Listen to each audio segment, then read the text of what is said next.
자, 어느덧 벌써 2014년이 이제 12월 달로 접어들었습니다. 자, 해마다 오는 연말이지만 그래도 연말이 되면 이 성탄절이 또 기다려지곤 합니다. 자, 그래서 이제 오늘부터 이제 성탄절이 있는 그 날까지 매 주일마다 성탄절을 저희가 좀 묵상을 하는 성탄 묵상하기 시리즈로 저희들이 좀 말씀을 좀 나누기를 원합니다. 오늘 첫 번째로 예수님이 가져오신 은혜라는 제목으로 같이 한번 말씀을 좀 나누기를 원합니다. 우리가 늘 교회 안에서 성탄절이라는 말을 많이 하죠. 그러면 성탄절은 도대체 무엇입니까?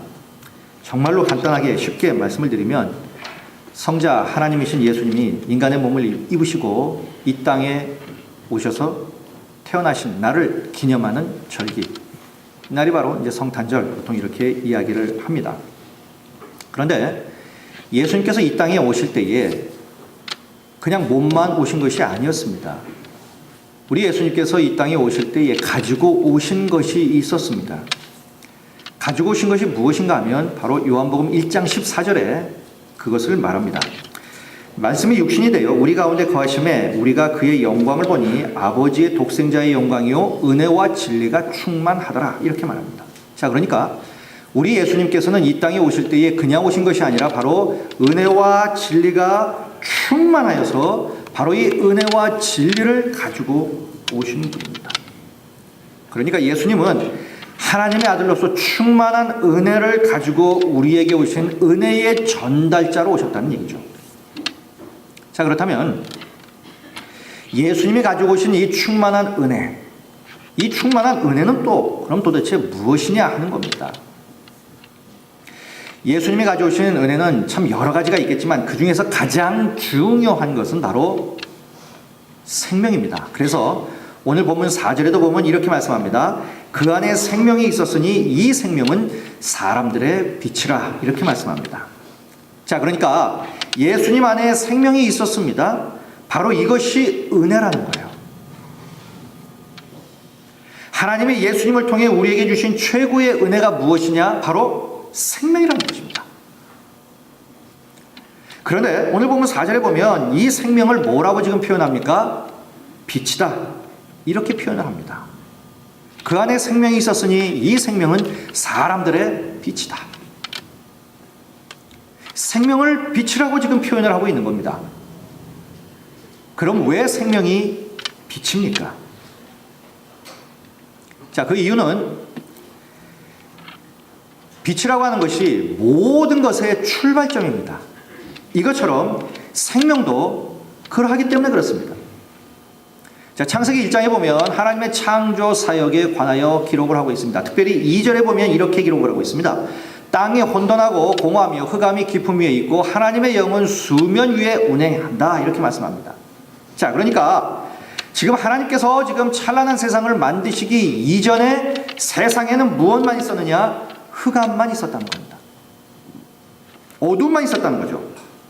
자, 그렇다면 이 어둠을 물러가게 하는 방법은 바로 빛을 만드는 것이었어요. 어둠을 몰아내는 방법은 빛을 가져오는 것밖에 없다는 겁니다. 그러니까 빛이 오면 어두움은 존재할 수가 없게 되는 겁니다. 그래서 창세기 1장 그 다음 절 3절은 또 이렇게 말합니다. 하나님이 이르시되 빛이 있으라 하시니 빛이 있었어요. 어둠의 빛이 비추면서 모든 생명체들이 그때부터 존재하게 되었다, 이런 얘기죠. 그러니까 하나님께서 창조하신 바로 이 빛이 창조의 첫 출발점이었다는 겁니다.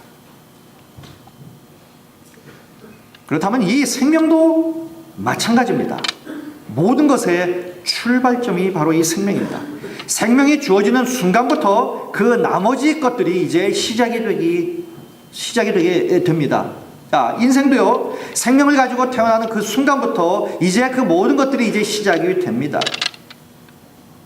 생명이 없으면 사상도, 무슨 예술도, 기술도, 심지어는 사랑도 존재할 수가 없는 겁니다. 생명이 있을 때 이런 것들이 존재하게 되는 거죠. 그러니까 생명 역시 모든 것의 출발점이고요. 그래서 오늘 본문 4절은 생명을 빛이라 이렇게 표현을 하고 있는 겁니다. 자, 그런데 여기 아주 중요한 것이 하나 있습니다. 그것은 바로 이 빛과 생명은 도대체 어디에서 왔느냐 하는 겁니다. 어디에서 왔느냐?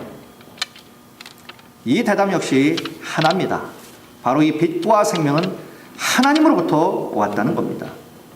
빛을 만드신 분도 하나님이고 예수님을 통해서 우리에게 바로 이 생명을 주시는 분도 하나님이에요. 그래서 성탄이라고 하는 것은 모든 것의 근원이신 예수님이 사람의 몸을 입으시고 이 땅에 오신 것이죠. 그래서 오늘 본문 1절 이하가 이 내용을 말씀합니다. 태초에 말씀이 계시니라, 이 말씀이 하나님과 함께 계셨다는 겁니다. 아들의 모습으로 오신 예수님이 사실은 그 본질과 영광과 능력에 있어서 하나님 아버지와 동일하다, 자신이라는 얘기입니다. 이게 바로 삼위일체의 비밀이죠. 자, 그런데 이 세상이 창조될 때에 성자 하나님은 그러면 무엇을 하고 계셨느냐? 3절에 이렇게 말씀합니다. 만물이 그로 말미암아 지은 바 되었으니 지은 것이 하나도 그가 없이는 된 것이 없다는 얘기예요. 그러니까 예수님이 하신 일은 세상을 창조하신 일, 만드신 일이었다는 거예요. 세상에 존재하는 모든 만물, 하늘과 땅과 바다와 그리고 그 안에 있는 모든 생명체가 바로 예수님을 통해서 창조되고 만들어졌다는 겁니다. 그러니 그 어떤 것도 그 예수님 없이는 존재할 수 있는 것이 아무것도 없다는 얘기예요. 그렇다면 여기서 우리가 부인할 수 없는 한 가지 분명한 진리가 있습니다. 그것은 바로 예수님께서 모든 생명, 모든 세상의 근원이시라면 우리 역시 예외가 될 수 없다는 얘기입니다. 저와 여러분들도 다 주님으로부터 왔다는 얘기예요. 우리의 출발, 우리의 근원은 바로 예수님이라는 겁니다. 그 예수님이 우리에게 생명을 주셨고요. 예수님이 주신 그 생명은 너무나도 존귀한 것이기 때문에 그 존귀한 생명을 받은 우리 역시 한없이 존귀한 그러한 존재들이라는 겁니다. 그렇기 때문에 우리는 내 생명, 내 인생을 함부로 헛되게 그렇게 사용하거나 대할 수 없다는 얘기예요. 왜냐하면 내 안에 있는 그 생명이 너무나 소중한 것이기 때문에. 바로 이 사실입니다. 그러니까 예수 안에 생명이 있고요, 그 생명을 우리에게 주셨다는 이 사실 그 자체가 최고의 은혜라는 겁니다. 내가 예수의 생명을 누리고 있다는 이것이 바로 우리의 최고의 은혜라는 겁니다. 여러분, 우리가 한번 이렇게 생각을 한번 해보시면 좋겠습니다. 생명을 주신 것이 은혜라는 말은요, 육신의 부모에게도 적용이 됩니다. 부모님이 자녀에게 주신 은혜 가운데에 가장 큰 은혜가 뭐냐? 바로 생명을 준 겁니다. 그래서 이 땅에 살게 하는 거예요. 설령 우리 부모님들이 좋은 옷 그리고 좋은 음식을 주지 못했다 하더라도, 정말 호강시켜 주지 못했다 하더라도 생명을 주셨다라는 그 사실 한 가지만으로도 자녀들은 부모님의 은혜를 입은 겁니다. 그에 감사해야 합니다. 마찬가지로 하나님이 우리에게 주시는 이 최고의 은혜 역시 예수 안에 있는 이 생명이라는 거예요. 하나님은 1차적으로 우리 부모님을 통해 우리에게 육적인 생명을 주셨어요. 그리고 예수 그리스도를 통해 새로운 생명을 우리에게 또한 주셨습니다. 그러니 우리는 감사해야 하는 겁니다. 생명을 주신 그 하나님께 감사해야 돼요. 자, 그런데요, 그 이후에 심각한 문제가 생깁니다. 그것은 뭐냐면 우리의 생명이 망가졌다는 거예요. 그렇게 우리의 생명을 망가뜨린 주범이 누구냐? 죄입니다. 아시다시피 아담과 하와가 선악을 알게 하는 나무의 열매를 따먹습니다. 죄를 범합니다. 그 이후로 인간은 저주를 받습니다. 그 이후로 인간의 생명은 상처를 받고요, 말할 수 없는 연약함과 그리고 한계 안에 살게 되는 그러한 존재로 떨어지게 됩니다. 그래서 인간은 유약하고 연약한 한계를 가진 존재가 되어버린 겁니다. 이러한 것들은 우리 주변에서 늘 보고 또 듣는 얘기입니다. 여러분, 우리 인생이 가만히 보면요, 굉장히 강한 것 같으면서도요, 정말로 약한 것이 바로 인생입니다. 건강을 자랑해보지만 흙으로 만든 우리 육신이 나이를 먹으면서 점점 후퇴하게 됩니다. 그렇게 되면 기운 떨어지죠. 우리 안에 있는 모든 장기들이 약화됩니다. 작은 질병에도 넘어집니다. 눈에 보이지 않는 그 작은 바이러스로 말미암아 견딜 수 없는 그런 고통과 아픔을 겪습니다. 지금도 아프리카에서는 에볼라로 말미암아 또 많은 사람들이 또 죽어가고 있고요. 그러나 어떤 분들은 그래도 난 지금 살아있지 않는가? 이렇게 생각을 하면서 스스로 위로할 수도 있습니다. 물론 지금 우리는 숨을 쉬고 살아있습니다. 그러나 현재 우리 안에 있는 이 생명은요, 너무나 많은 한계를 가지고 있는 그러한 연약한 생명이라는 겁니다. 여러분, 사람들이 사는 것을 가만히 보면요, 누구 할 것 없이 보면 그렇게 만족을 좀 많이 하면서 살고 있는 것은 아닌 것 같아요. 제가 공부를 하면서 저랑 같이 공부하신 분 가운데에 그 대형 대학병원에서 원목으로 사역을 하시는 그러한 분과 같이 공부를 한 적이 있었습니다. 그런데 이분하고 대화를 나누면서 이분이 이런 얘기를 했어요. 그 병원에서 되어지는 그러한 일들을 이제 이야기를 했는데요. 이런 얘기를 했습니다. 병원에서 청소를 하시는 분들, 이분들은 이제 용역업체에서 파견된 그런 분들이죠. 그런데 이분들은 그 병원 안에서 누구를 제일 부러워하냐면 식당에서 밥을 하시고 하시는 이분들을 제일 부러워한답니다. 이유가 뭔가 했더니 청소하시는 분들은 계약직이래요. 그런데 식당에서 일을 하시는 분들은 정규직이랍니다. 그래서 그분들을 그렇게 부러워한답니다. 그런데 이 식당에서 일하시는 이분들하고 대화를 나눠보면 이분들은 누구를 제일 부러워하냐면 사무직원들을 제일 부러워한답니다. 또 사무직원들하고 이제 원목이니까 이제 많이 만나고 이제 상담도 하고 뭐 기도도 해주고 뭐 하겠죠. 또 물어보면 이 사무직원들한테 물어보면 이런답니다. 목사님, 그래도 병원은 뭐니 해도 의료진이 최고 아닙니까? 그래서 그분들은 부러워한다는 거죠. 그런데 간호사분들이나 아니면 치료사분들한테 물어보면 그래도 의사가 최고 아닙니까? 그런답니다. 자, 그런데 의사분들하고 이야기를 하면 또 달라요, 얘기가. 저희가 제일 부러워하는 분들은 목사님 같은 목사님이죠. 요즘 의사하기 힘듭니다. 그렇게 많이 돈 벌지도 않아요. 의료법도 요즘 얼마나 까다로워지는지요. 가끔 보면 법정에도 가야 합니다. 얼마나 스트레스를 받고 사는지 모릅니다. 목사님 보세요. 사람들 만나서 위로해주고요, 기도해주고 평안 가운데 사니까 얼마나 좋습니까? 그런데 그 원목 목사님도 부러워하는 사람이 또 있더라고요. 누군가 봤더니 원목 실장 목사님을 부러워하더라고요. 그러면 원목 실장 목사님한테 물어보면 당신은 그러면 누굴 부러워합니까? 그러면 분명히 그렇게 얘기할 거예요. 교회가 크든 작든 개교에서 목회하시는 분들, 이분들이 제일 부럽다고 얘기할 겁니다. 기관에서 목회를 하시는 분들이 제일 부러워하시는 분들이 바로 목회 현장에서 교회에서 성도들을 섬기는 이 목회를 하시는 분들을 제일 부러워합니다. 그러면 목회하시는 목사님들한테 한번 물어보세요. 누구를 제일 부러워합니까? 그러면 매일 설교 준비 안 하고 은혜만 받을 수 있는 평신도가 제일 부러워합니다. 이렇게 얘기합니다. 그렇겠죠? 앉으셔서 은혜만 받으시면 되니까. 여러분, 가만 보면 이런 식으로 세상 살이는 돌아가고요, 또 만족이 없어요. 만족이 없다는 것은요, 우리의 생명의 불완전함을 보여주는 거예요. 그분이 계속해서 이런 얘기를 합니다. 병원에 있으면 참 별의별 그러한 환자들이 많답니다. 특별히 이 병원에 있으면 정말 인생의 고통, 정말 그것을 더할 나위 없이 경험하는 것이 바로 이 병원이라는 거죠. 인간이 얼마나 약한지. 병원에 보면 이런답니다. 본인이 의사면서도 당뇨병이 생겼어요. 의사면서도 이 당뇨병을 스스로 조절하지 못해서 발가락을 자르고 다리를 자르는 분들도 계세요. 그런답니다.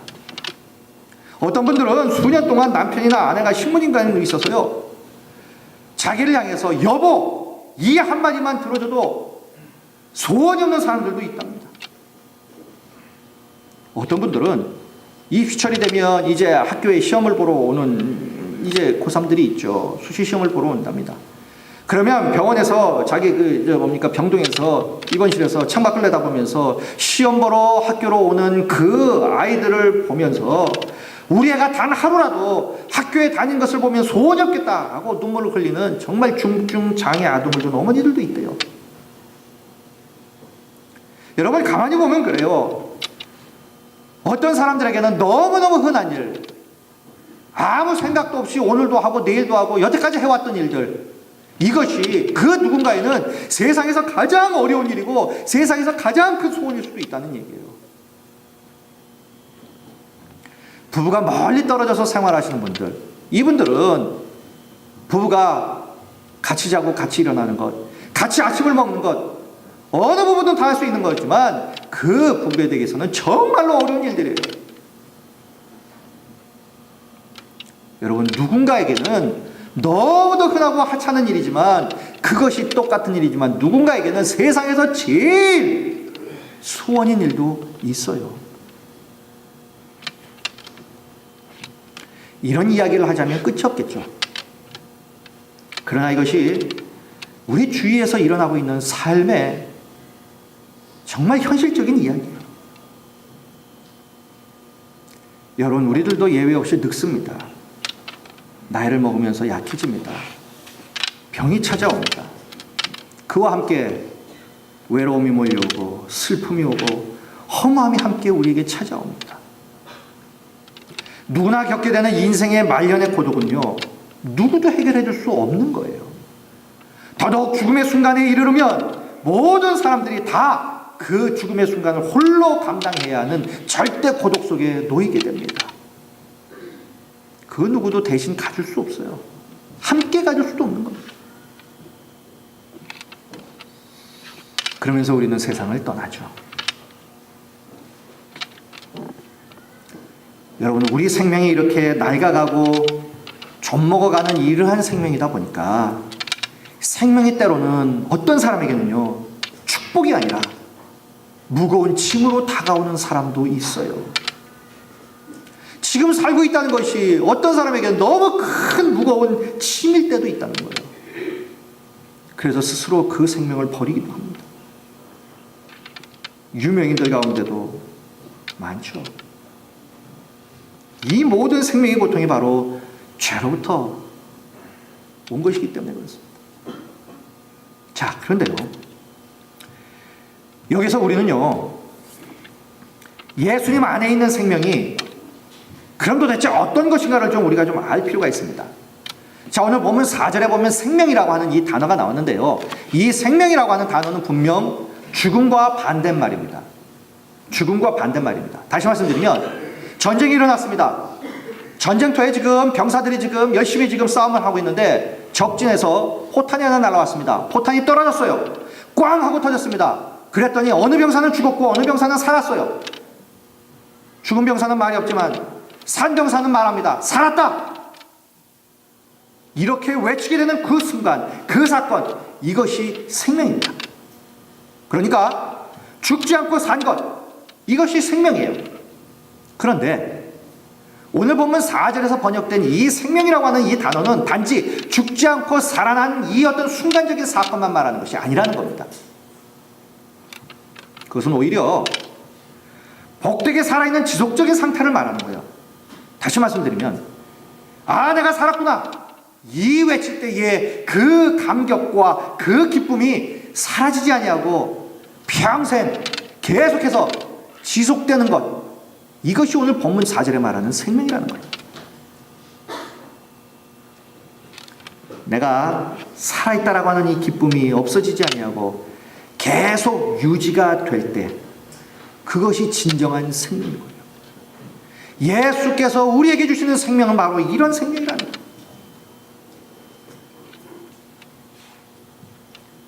나중에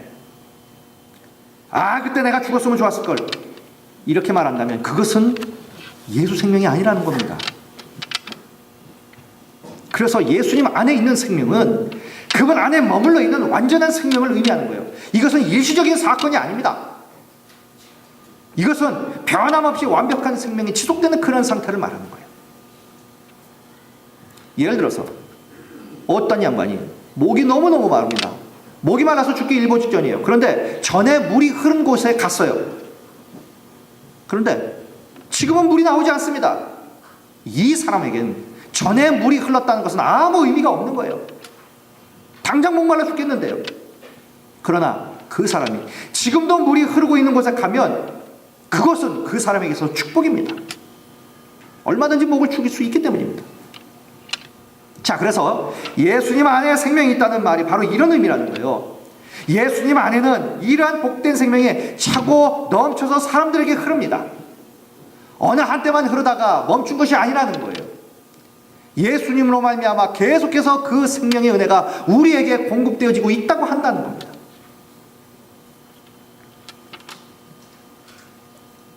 예수님의 생명 안에 있는 그 은혜는 과거, 지금, 앞으로도 영원까지 계속해서 한계를 모르고 계속해서 흐르는 축복된 생명이라는 것입니다.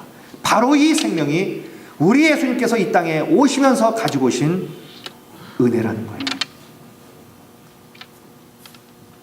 그러므로 우리는요, 이 생명의 은혜를 두 가지 차원에서 우리는 받습니다. 첫째는 우리가 태어날 때 받은 생명의 은혜입니다. 그것은 이미 우리가 지금 받고 있는 겁니다. 두 번째로 죄로 인하여 망가지고 고통받은 생명이 예수님 안에 있는 풍성하고 그리고 온전한 생명으로 채워지고 변화되는 것이에요. 다시 말씀드리면 우리의 생명이 그냥 내가 호흡하고 살아있는 생물학적으로 산 것이 아니라 예수 그리스도의 생명으로 말미암아 새로운 생명으로 거듭나 그 생명을 누리고 있는 그 생명을 말한다는 거죠. 이렇게 되면 포탄이 떨어지는 전쟁터에서 살아남아서 내가 살았구나 라고 소리칠 때의 그 기쁨과 그 감격을 상실하지 아니하고요, 평생 간직하며 살 수 있게 되는 겁니다. 비록 살면서 병들고 늙고 힘들고 어려워도 예수 안에 있는 이 생명의 기쁨과 감격은 시들지 않는다는 거예요.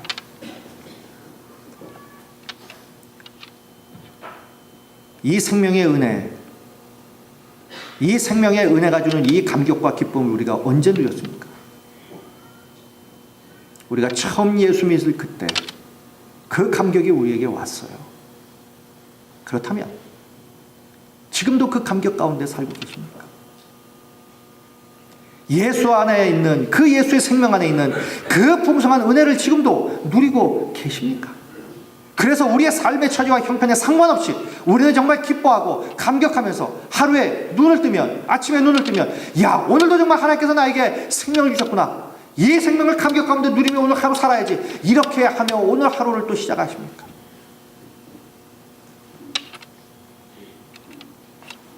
여러분, 이러한 생명의 은혜를 받은 사람은요, 정말로 삶을 사랑하게 됩니다. 은혜를 받기 전에는 삶의 의미가 없던 사람들도요, 바로 이 생명의 은혜를 받게 되면 삶에 대해서 경외감을 갖게 됩니다. 삶이 너무 소중한 거예요.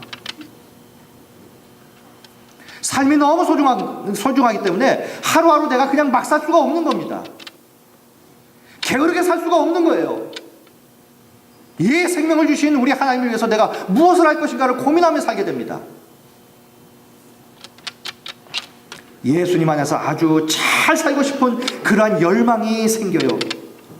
너무 소중한 생명이고 너무 소중하고 귀한 것이기 때문에, 그리고 오직 이 땅에서 한 번만 누릴 수밖에 없는 것이기 때문에, 그래서 삶을 위해서 결단하게 됩니다.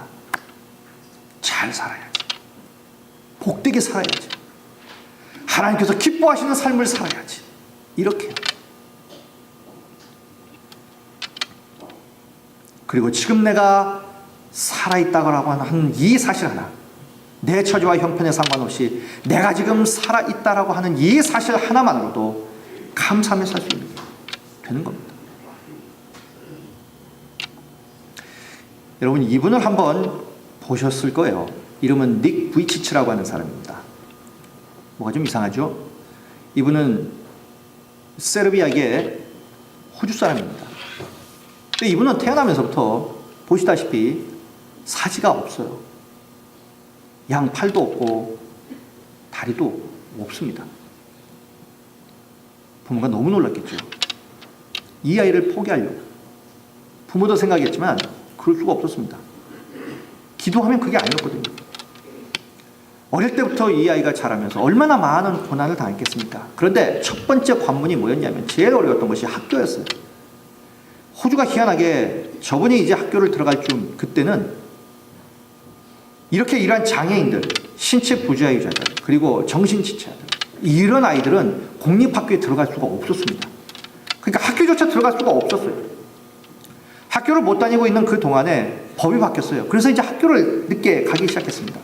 저 사람이 바로 첫 번째로 신체 장애로 공립학교에 들어갔던 첫 번째 사람이에요. 그런데 들어가자마자 왕따를 당하기 시작하겠죠. 아이들이 너무너무 괴롭히니까 심한 우울증에 빠집니다. 그래서 10살이 뭘 알겠습니까? 자살을 기도합니다. 한 번, 두 번, 세 번. 그러면서 이 아이의 유일한 기도 제목은 하나예요. 하나님을 향해서 기도한 것은 팔다리가 생기게 해달라는 거였죠. 아무리 기도해도 응답이 안 되는 겁니다. 그런데도 이 아이가 그래도 꿋꿋하게 삶을 살려고 마음먹었던 계기는 어머니가 신문에 난 기사 하나를 보여줬어요. 그 기사는 어떤 내용이냐면 한 남자가 정말 중증 장애를 갖고 있는데 정말로 믿음 가운데서 시식하게 삶을 잘 헤쳐나간다는 그런 기사였어요. 이 기사를 읽고 그도 이제 희망을 가졌어요. 야, 이렇게 힘든 사람도 있는데 나도 희망을 갖고 살아야지 라고 하면서 이제 기도가 바뀌기 시작했습니다. 하나님, 이런 희망을 갖고 나도 살게 해주세요. 이렇게 기도하던 차에 하나님께서 그에게 응답을 주십니다. 그것은 바로 뭐였냐면 네가 사람들의 희망이 되라는 것이었어요. 이 응답을 받고 이 사람이 자라면서 이제 세상 사람들의 희망이 됩니다. 저 사람이 할 수 있습니다 라고 말하면 우리도 할 수 있는 거예요. 저 사람이 이것은 됩니다 라고 말하면 우리도 되는 거예요. 나도 희망 가운데 삽니다 라고 하면 그 누구도 희망 가운데 살 수 있게 되는 겁니다. 전 세계를 다니면서 절망 가운데 있는 사람들에게 희망을 주는 삶을 삽니다. 지금은 결혼도 했어요. 아이도 낳습니다. 보통 사람들보다 더 행복하게, 더 긍정적으로 인생을 살고 있습니다. 저 사람이 오늘 갑자기 확 변해서 저 사람에게는 슬픔도 없고 아픔도 없고 고통도 없습니까? 아니죠. 그럼에도 불구하고 이 모든 것을 다 극복하고 사람들의 희망이 되는 삶을 살 수 있는 비결이 뭡니까? 그 안에 예수의 생명의 은혜가 계속해서 공급되어지고 그것을 지금 누리고 감사하며 살고 있기 때문에 그런 거예요. 이것이 바로 예수님 안에 있는 생명의 능력인 거예요.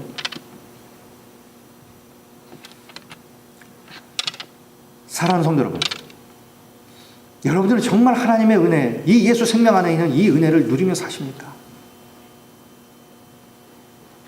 이 은혜를 바라보며 사십니까? 이 은혜를 내 심령 속에 심고 사십니까? 아니면 세상만 바라보며 세상의 것들로 나를 채우려고만 애쓰며 삽니까? 세상의 환경이 변화될 때마다 나도 변화되는 이러한 불완전한 삶을 살고 있습니까?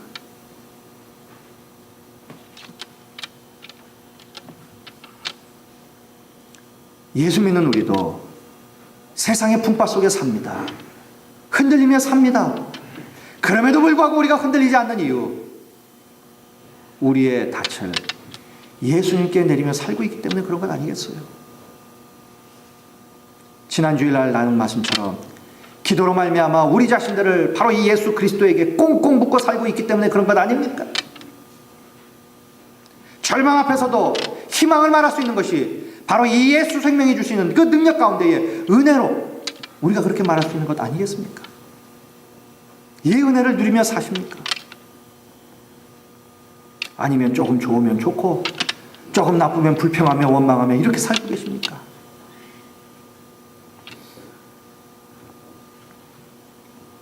분명히 닉 부이치치는 그의 안에 있는 예수의 생명의 은혜를 누리며 사는 사람임에 분명합니다.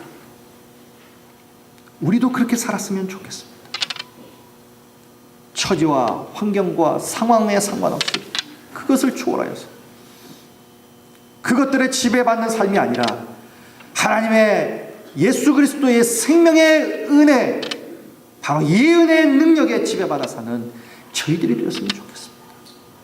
그렇다면 세상 그 어떤 일을 만나도 우리는 감사할 수 있고요, 넉넉히 승리하며 살 수 있게 되는 겁니다. 여러분, 단지 생물학적으로 우리가 숨을 쉬고 살고 있기 때문에 나는 살고 있다라고 말하는 것이 아니라 매 순간순간 내 속에 살아있는 예수님으로 인한 기쁨이 넘치기 때문에 삶의 기쁨이 넘친다라고 말할 수 있는 우리가 되었으면 좋겠습니다. 그래서 매일 아침 눈을 뜰 때마다 정말로 우리가 하루 생명 주시고 오늘도 하루 우리 하나님께서 선물로 주신 그 하나님의 은혜에 감사하며 날마다 그렇게 살았으면 좋겠습니다. 비록 우리의 삶에 수많은 한계가 우리를 에워싼다 하더라도요, 예수님이 주신 이 은혜의 생명력 안에서 기뻐할 수 있기를 소원합니다. 그래서 사람들이 우리에게요, 당신은 왜 사십니까? 무엇 때문에 사십니까? 어떻게 사십니까? 이렇게 인생의 근원적인 질문을 우리에게 한다면 나는 예수님 안에서 예수께서 나에게 주신 그 생명의 은혜를 충만히 체험받아 그 은혜의 능력을 따라 나는 감사하며 살고 있습니다. 이렇게 대답할 수 있는 저희들이 되었으면 참 좋겠습니다. 여러분, 이러한 생명은 다른 데 있지 않아요. 예수님 안에만 있습니다. 그 어떤 존재도 없어요. 예수님은 이 생명이라는 은혜를 풍성하게 주시려고 우리에게 오신 것입니다. 그래서 우리 주님은 요한복음 10장 10절에서 이렇게 우리를 축복하십니다.